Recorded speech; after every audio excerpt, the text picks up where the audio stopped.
My name is Danielle Jacques, and I majored in cognitive science. My name is Patrick, computer engineering major.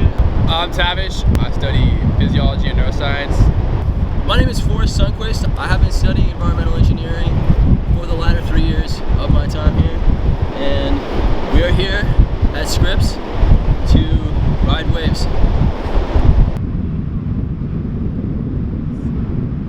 Down here, I like surfing at Black's, probably the best, because every time I come to Scripps, I wish I went to Black's.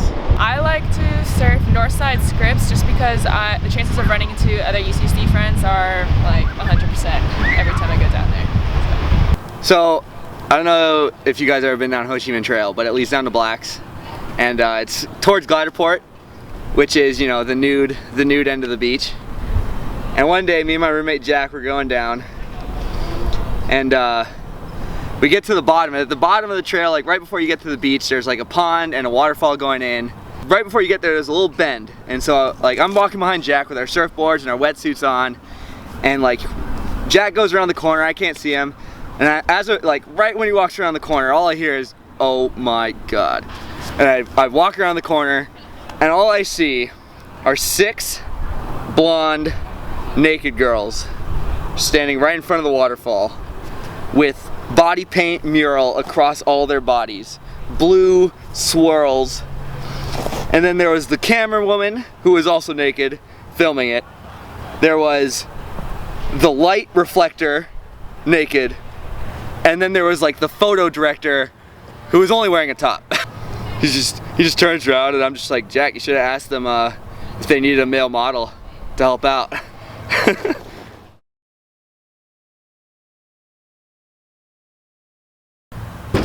One of the best places to get surf wax is in the dumpster. Right here. Mostly I prefer longboarding because I'd say the culture is a little bit different. The culture is a little more relaxed. They like to go out and have a good time on smaller waves potentially, and it's less about, you know, aggressive surfing than it is about like styly playfulness in the water, I'd say. It all depends on the kind of wave, but I like to ride longboards when the waves are slow and gentle, and shortboards when the waves are fast and rough. Anytime it's not perfect, I like longboarding. You can get in early before anyone else and have your way with the waves. My favorite type of board to ride is a surfboard. Jesus, dude. Hey, Dr. Seuss. I'm going out later to catch me some shacks, but I can't stand on my board without any wax. Please give me something so I can wax my stick. It's gonna be 90 feet and glassy, and it's gonna be sick.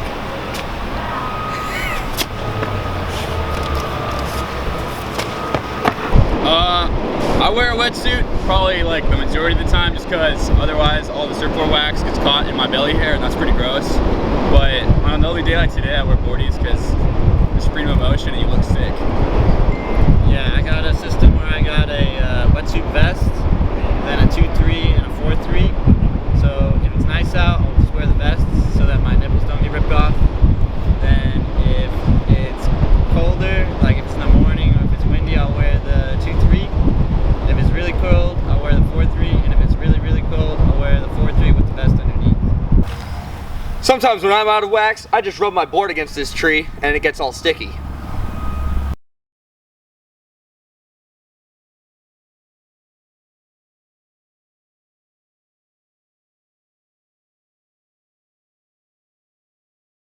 I've been night surfing a number of times.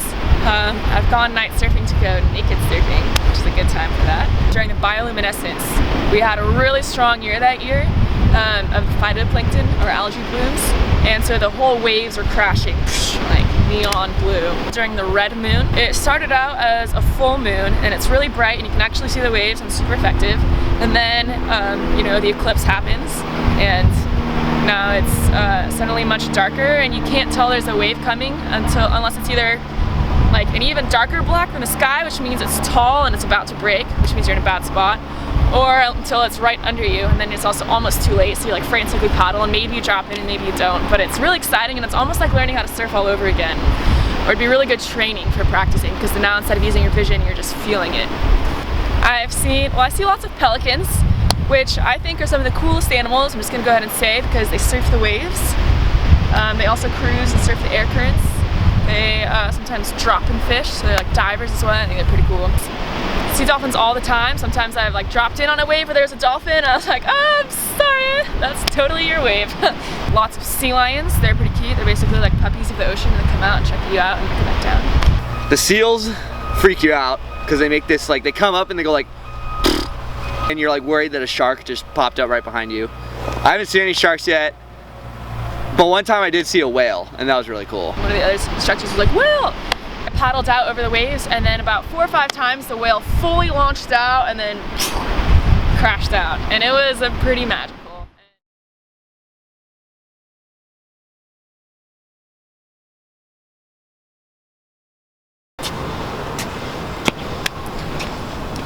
Yeah, that's my pad. It's pretty sweet. A lot of people call it radical. One of my first jobs when I came to UCSD is I became a surf instructor. And so then I met other surf instructors that I worked with who surf, and surf instructors tend to also be involved in many of the other surf-based communities at UCSD. They're either on the surf team, or they work at the UCSD surf shop, or they guide Outback surf trips, for example. And typically if you do one of these, you do some combination of these, and then your friends are in some other combination of these, and then you end up meeting everybody in them, and then small communities become a bigger community of people who like surfing. I didn't really find a surf community in San Diego. I kind of just started to teach all my friends how to surf. I just had an extra board and I was like, hey, you want to learn how to surf? And they're like, yeah. Well, I mean, in San Diego, like, you'll meet a lot of kids that are just like, oh yeah, I really want to learn how to surf. Like, that's why I came to San Diego. And then, you know, you can kind of just form your own surf community, which is really nice. Rhythm 52.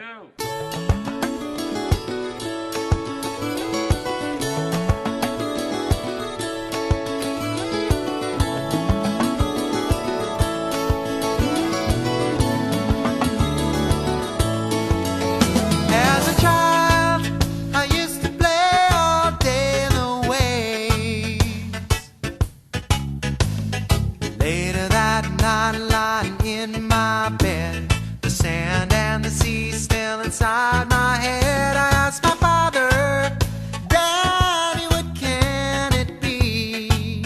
And he said, there's water in you just like the sea.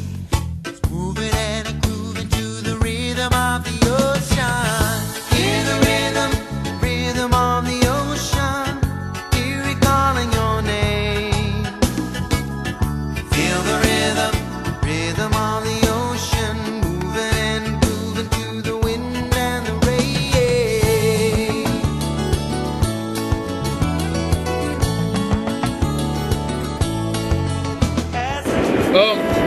You know, I might not be the best surfer in the world, but for me surfing is all about fun and dropping in on closeout barrels for the bikinis on shore to sea, because I might be a haole, but I've got good heart. I ride giants. I bring the wave over the pier behind me on a day when it was really big. Yep.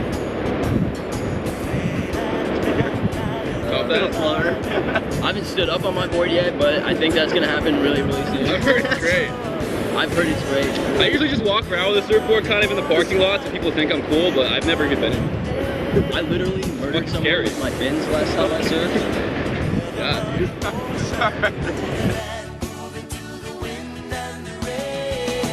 Hear the rhythm, rhythm of the ocean.